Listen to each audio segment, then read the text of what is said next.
Yo, what's going on YouTube? This is your boy Kamen Spike back again once again. And today, people, today we're here for Bakuage Sentai Boonboomger episode 46. We're getting really close to the ending of this series, guys, and I'm not ready for it, man. I'm gonna hate to see this series go, but this episode was great. This episode was dope. We got to see a bunch of Yadokars in this episode, which was funny. And also, we were trying to get Boondadio back to life in this episode, man. We even saw that Boon Diesel made a small sacrifice for himself. And also, we got to see a lot of, action with Joe, Genba, and Sakito out there doing some covert missions and stuff like that, having to break into having to break into Taya's house to get the disco ball relic. It's just a disco ball toy prop that they bought freaking Party City, RIP, and they just put like a glowing effect on it, because that's all it was. It was just a disco ball toy. Like I mean, y'all could have made it look better than that. I'm sorry, I just couldn't get over the fact that that's all this thing was. But it's basically this artifact thing that Taya found inside of Boondadio's ship when he crash landed there. Boondadio didn't know what it was either, so Taya just held on to it like all this time. Ever since they've known each other, he just kind of held on to it all this time, and now is the time to use it, because the crisis that is happening right now is the crisis that Nicole foresaw.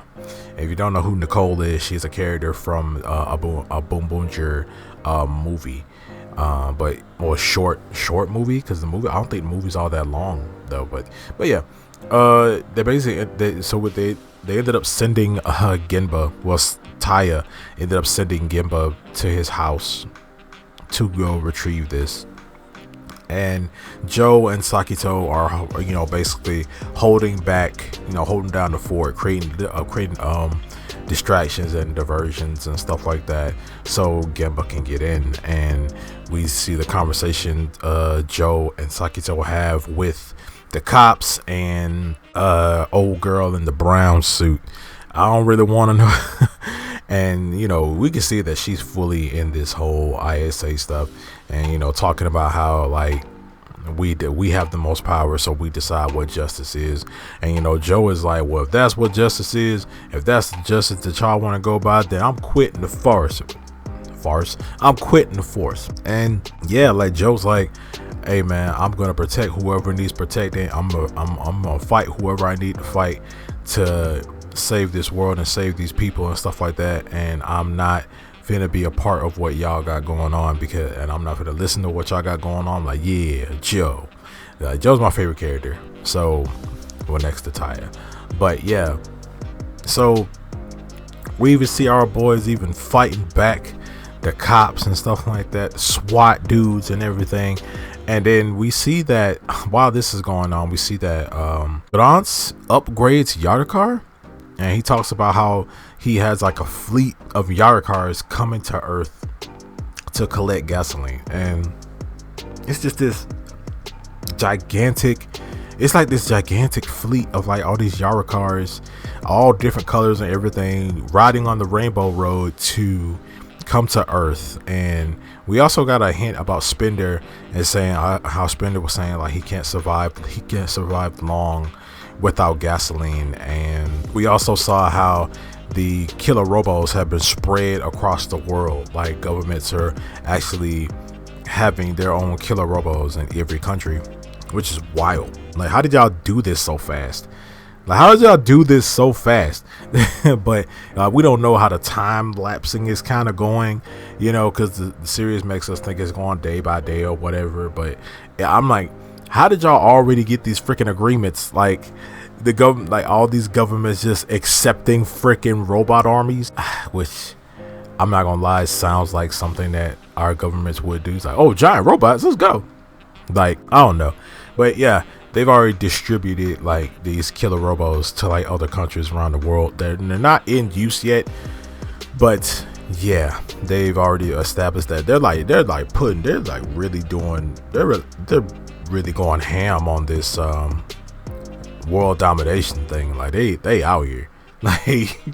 Like you can give Ty his house and money back now, man. With the money that you printed, with the money that freaking Naito, the money that this man done made. The money that this man done made.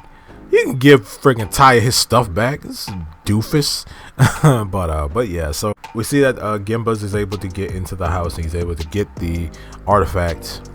And he gets introduced. He's intercepted by Sashido, and he ends up fighting Sashido, and he's sort of, Sashido's chasing him and stuff like that. He really can't keep up with Gemba, man. Gemba's a literal alien fox.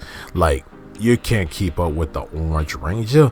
But he ends up getting out of there, and he ends up getting back to Taya, and ends up giving Taya back the artifact. And also, while this is happening, we see Gemba and Joe are fighting Yadakar, and Yadakar has been ignitioned thanks to Grants. Grants ended up using Yadakar and saying Yadakar is actually kind of special because he's been modified by Cannonborg. Yes, they name dropped Cannonborg in this episode, and saying that this version of Yadakar is actually pretty special because he technically kind of has like a mind of his own, and is also kind of why he acts on his own. So Grant basically hits him with the ignition key, and once he hits him with the ignition key, he ends up transforming Yadakar into this giant, weird looking auto monster, and he has the ability of like a bunch of other auto monsters, and it's basically the same thing as their champion forms, where they slap a patch or whatever, and they're able to use that thing's power. Well, that's basically what Yadakar was doing in this episode. He was basically able to use auto powers, use the auto monster powers from the past that we fought throughout the series, and he's able to use their abilities and things like that. But we see that the other two were doing all the slapping, and he was the one doing all the shooting and stuff. And he's fighting Gemba and Joe, and they're having a pretty hard time with him because he feels a bit overpowered. He's overpowered by a lot, and it gets to the point where he starts to basically like overheat, and he starts to generate gasoline. But yeah, he starts to like generate like gasoline around him and stuff like that, and they're trying to defeat him, and he's starting to go berserk. And if he starts going berserk, then he'll explode. Yadakar will die. So Gemba and Joe have to defeat Yadakar before he really causes any really bad like damage, right? So they ended up using the champion form, and they end up defeating him. But he does turn back into his regular self. And then that's when the other two are like, yeah, you saved them, but I guess we owe him one. And that owe them one comes very, very quick. But while this is happening, we see that Taya has the artifacts, the disco ball. And also, he also used, because of BMD suggested that you could put some of my parts or take some of my energy from me and put it into Boondadio to subside his body breaking down, because Boondadio is slowly turning into sand. And he does that to Bundy's okay with it, Sakito's okay with it, so they do that. And while they're doing that, we see that he ends up getting the artifact, takes Bundy off the stuff and everything. He still can talk or whatever, he's cool. And they take the artifact, and he puts it inside of Bondadio's chest. And when he puts it inside his chest, it starts to glow. His body starts to rev up like he's about to get up and everything. His finger moves just a little bit, and nothing happens. He instantly shuts back down. And yeah, like Bondadio still doesn't wake up from this. So we get back to Joe and Gemba, and they're basically just got done fighting Yadakar. And then that's when the Rainbow Road portal opens, and then a huge fleet of Yadakars come out, and they start gathering all this gasoline, and they absorb it, and they all fuse together into a giant monster Yadakar the same kind of form that Yadokar was before. And since, the Boonboomger don't have any of their mechs, and Sakito wasn't there, then they were basically screwed. They couldn't do anything. So what happens is we see our main three, our Team Rocket, they ended up getting into their big killer robo, and they ended up defeating the monster Yadokar by dragging him up into the sky. But basically, they Giga drill braked him into the sky, and they explode. Everything blows up, and I know they're not dead. They can't be dead, right? Like, you can't kill the three off. That'd be horrible. You can't kill them off. Maybe they did. I don't know, but I hope they're not dead. I really do. Because, and everybody thinks they're like, the way they died, they kind of died the same way as Wild Spender. I mean, not Wild Spender. They kind of died the same way as Max. So, man, I don't know. I hope they're not dead though. But that's how our Auto Monster, mech fight happened.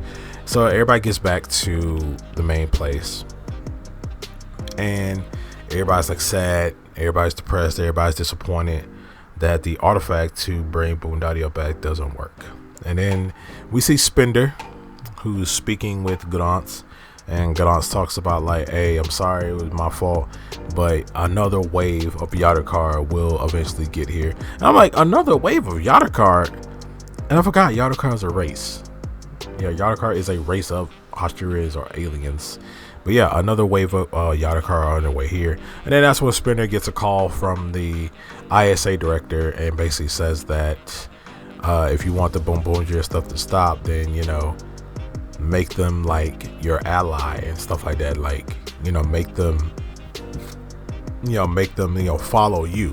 So he sends Sashido to go back to the Boonboomger's like warehouse shack that they're all at, and he basically says that, hey, I have a proposal for y'all, and basically if y'all want peace, Boonboomger Pink has to marry Wild Spender. And I was like, what?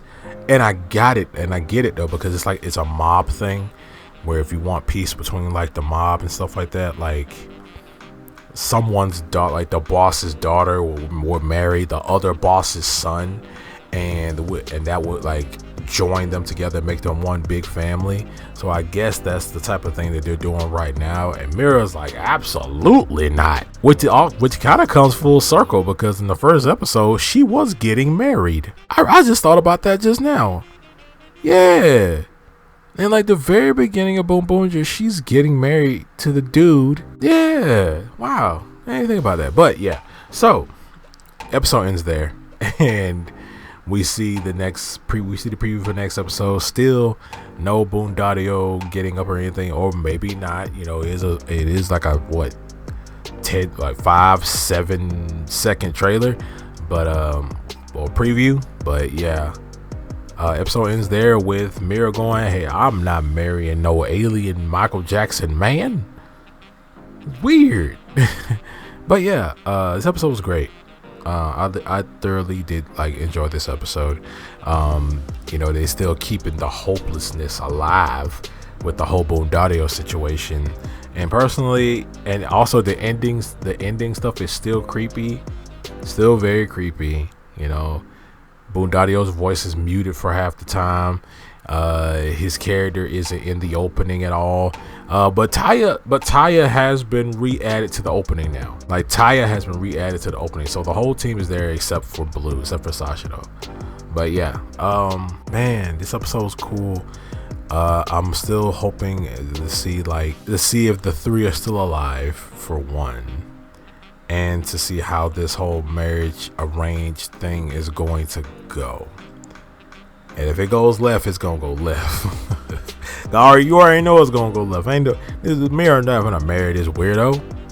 The dude goes woo in half of his freaking sentences. He ain't doing that. But yeah, man, you guys let me know down in the comment section below what you guys think about this episode of Bakuage Sentai Boonboomger, man.